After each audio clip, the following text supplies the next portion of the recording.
दोस्तों, मैं सतबीर सिंह अपने YouTube के भारत लिंक ग्लोबल चैनल पर आपका स्वागत करता हूं। दोस्तों, जब से ट्रंप ने भारत के ऊपर टैरिफ लगाया है ना, पूरा देश इस चीज़ से हैरान है कि आखिर ऐसी क्या मजबूरी है कि भारत ने उसका पलट के जवाब नहीं दिया और उस टैरिफ को स्वीकार भी किया। जबकि भारत के ऊपर सबसे ज़्यादा टैरिफ लगा है एशिया के अंदर। पहले तो 25% लगा था और फिर ट्रंप ने यह बहाना किया कि रूस के साथ अगर तेल खरीदना बंद नहीं किया तो 25% और लगेगा, और लगा भी दिया और उसका भी विरोध नहीं कर पाया भारत। सिर्फ इतना विरोध किया कि अगर रूस से तेल खरीदने की बात आती है तो खुद अमेरिका भी तेल खरीदने लग रहा है। अगर एशियन देशों की बात आ रही है तो चीन खरीदने लग रहा है, तुर्की खरीदने लग रहा है, और इसके अलावा पूरी यूरोपियन यूनियन है, वो यूरोपियन देश जो है वो रूस से तेल खरीदने लग रहे हैं। तो भारत के ऊपर डबल क्यों? लेकिन दोस्तों, इस चीज़ का न तो अमेरिका के ऊपर कुछ फर्क पड़ा, बल्कि उसने ये और बोल दिया कि अगर इस टैरिफ का विरोध किया तो इतने टैरिफ लगा दूंगा कि सिर घूम जाएगा। और वास्तव में इस एक लाइन के अलावा भारत ने उसका विरोध भी नहीं किया और उस टैरिफ को चुपचाप स्वीकार कर लिया। तब दोस्तों, सोचने वाली बात यह है कि आखिर क्या मजबूरी थी मोदी जी की कि वो उस ट्रंप के इसका टैरिफ का विरोध ही नहीं कर पाए। जबकि वो मोदी जी जो कि ये कहा करते हैं कि देश नहीं झुकने दूंगा और 56 इंच के सीने की बात किया करते हैं, और पाकिस्तान जैसे देश में घुस के अटैक करने की और पाकिस्तान को मारने की हिम्मत रखते थे। तो यहाँ अमेरिका के मामले में ऐसा क्या हुआ कि वो एक शब्द भी नहीं बोल पाए और उस टैरिफ का विरोध नहीं कर पाए।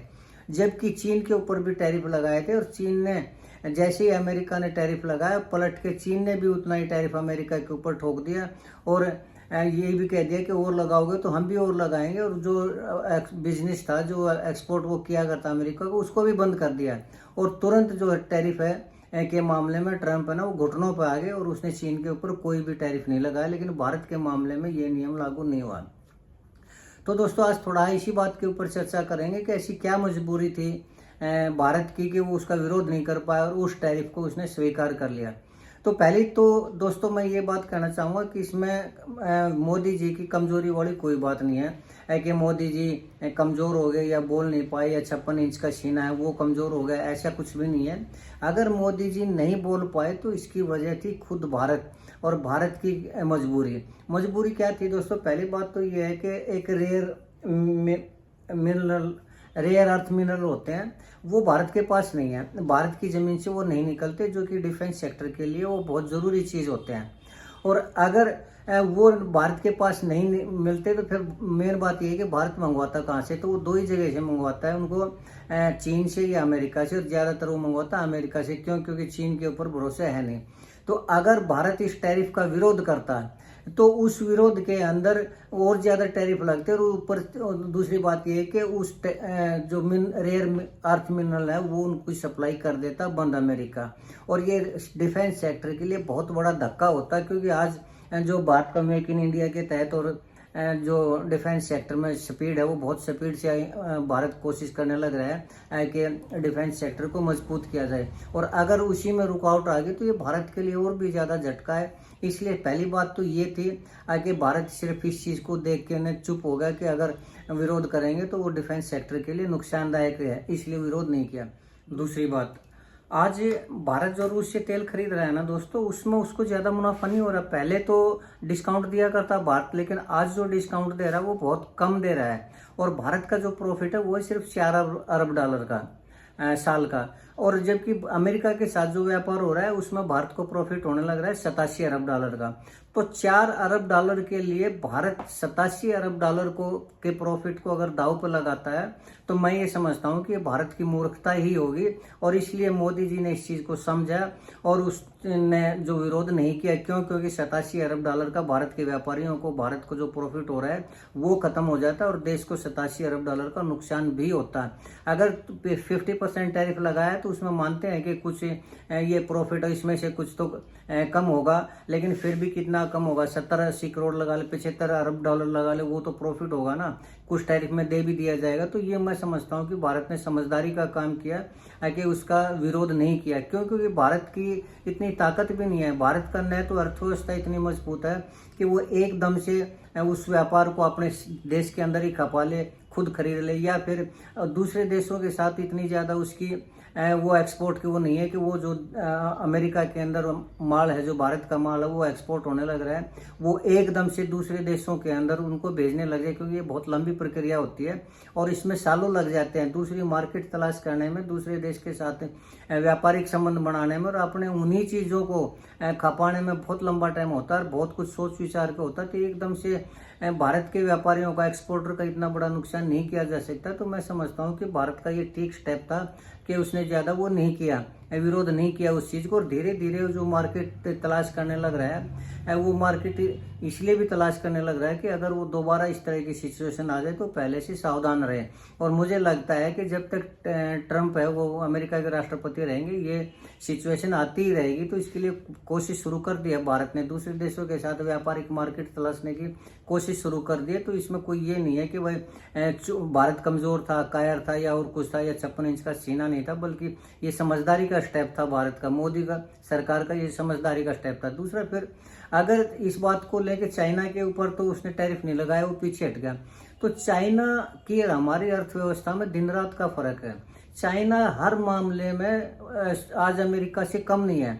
और सबसे बड़ी बात, जो डिफेंस सेक्टर में जिस चीज़ की ज़रूरत पड़ती है, वो मैंने अभी बताया था, रेयर अर्थ मिनरल की ज़रूरत होती है, वो चाइना में उपलब्ध है, वो चीज़ भारत में उपलब्ध नहीं है। अगर उसकी मार्केट को ख़त्म भी करता है चाइना, एक्सपोर्ट इंपोर्ट अगर ख़त्म भी होता है अमेरिका का और चाइना का, तो चाइना को उसकी जगह कोई नुकसान नहीं होगा, वो अपने डिफेंस सेक्टर के लिए खुद ही बना लेगा। उल्टा अमेरिका को नुकसान होगा कि जिस रेयर अर्थ मिनरल के लिए अमेरिका चीन के ऊपर डिपेंड है, तो वो अपने पैरों पर कुल्हाड़ी नहीं मारेगा। इसलिए वो जानता है कि चीन भी रूस से तेल खरीदने लग रहा है, लेकिन ये अमेरिका की मजबूरी है कि वो उसको बैन नहीं कर सकता, उस पर टैरिफ नहीं लगा सकता।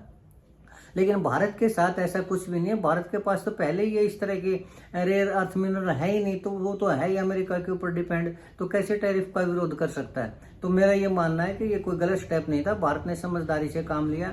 तो अब दोस्तों इसमें ये सब आता है कि आखिर करना क्या चाहिए भारत को। तो अगर दोबारा से इस तरह की नौबत आती है तो मेरे हिसाब से भारत कोशिश करने लग रहा है और स्टेप जो उठाने लग रहा है। पहली बात तो ये कि उसको अपनी अर्थव्यवस्था को मजबूत करना होगा, और ये जो रेयर अर्थ मिनरल है ये जरूरी है, डिफेंस सेक्टर के लिए जरूरी है।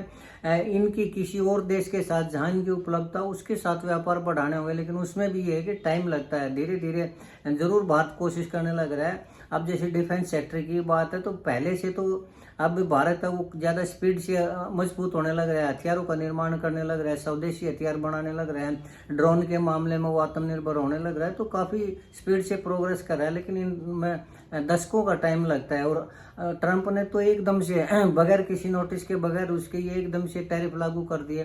तो इसका सिर्फ यही समाधान था जो भारत ने किया है, और भारत के न बोलने का भी कि यही वजह थी कि अभी उसके पास इतने संसाधन नहीं थे, उसके पास इतनी बड़ी मार्केट नहीं थी, उसके डिफेंस सेक्टर के लिए, आत्मनिर्भरता के लिए रेयर अर्थ मिनरल नहीं थे।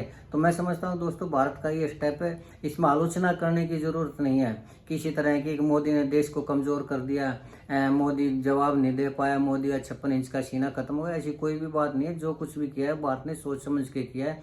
और रही बात चाइना के साथ जो उसने दोस्ती बढ़ाई है, तो उससे थोड़ा अमेरिका को भी एहसास हो गया है कि भारत के पास है वो अमेरिका का अल्टरनेट है। ये बात अलग है कि चाइना के साथ जो दोस्ती है वो मुझे लगता है कि वो नहीं निभ पाएगी, जल्दी नहीं निभ पाएगी। क्यों?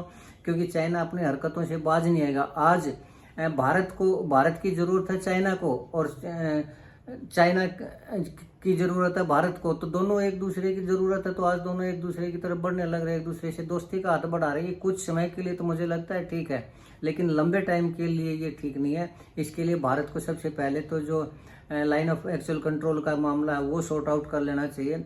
मुझे नहीं लगता कि चाइना इस चीज़ को भी सॉर्ट आउट करेगा, लेकिन उसको किस्तों में तो किया ही जा सकता है कि जहाँ पर विवाद नहीं है, कम से कम वहाँ तो उसकी वो सीमाबंदी कर सकते हैं, तारबंदी हो सकती है, उसके समझौता हो सकता है। और धीरे धीरे कुछ ऐसी डिस्प्यूटेड जगह है उनके ऊपर भी, आज नहीं तो फिर कभी, लेकिन कम से कम अगर कभी भारत और चीन का मुकाबला हुआ तो वो जो डिस्प्यूटेड एरिया है सिर्फ वहाँ भारत को अपनी फोर्स लगानी पड़ेगी, तो वो भारत के लिए फायदेमंद होगा।